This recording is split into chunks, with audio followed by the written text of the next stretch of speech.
ഇത് ഹാഷിം അനീഷ്, ഇത് ഹാഷിർ അനീഷ്. രണ്ടുപേരും മിടുക്കന്മാരാണ്. സൈൻ അക്കാദമിയിലെ നല്ല മക്കളാണ്. ഹാഷിർ ക്യാമ്പിലെ ഒരു കൊച്ചു മിടുക്കനാണ്. അല്പ ദിവസം കൊണ്ടുണ്ടായ മാറ്റം നമുക്ക് നോക്കാം. ഹാഷിറിനെ ആദ്യമായിട്ട് നമ്മൾ പഠിപ്പിക്കുന്നത് ലെറ്റർ സൗണ്ട് ആണ് പഠിപ്പിച്ചത്. ലെറ്റർ എയുടെ CBC വേർഡ്സ് അഥവാ 3 ലെറ്റർ വരുന്ന വേർഡ്സ് ആണ് നമ്മൾ പഠിപ്പിക്കുന്നത്.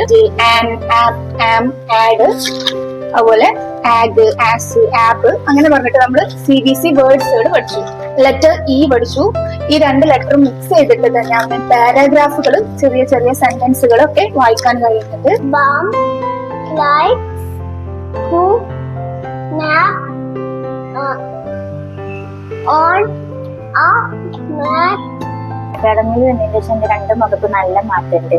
ഭാഷാ ക്യാമ്പ് പങ്കെടുക്കലോടങ്ങിയതിനു ശേഷം മാത്സ്, മലയാളം, ഹിന്ദി എല്ലാ വിഷയങ്ങളും, അറബി വിഷയങ്ങളിലൊക്കെ നല്ല മാറ്റം സ്കൂളിൽ നിന്ന് അറിയാനും സാധിക്കുന്നുണ്ട്.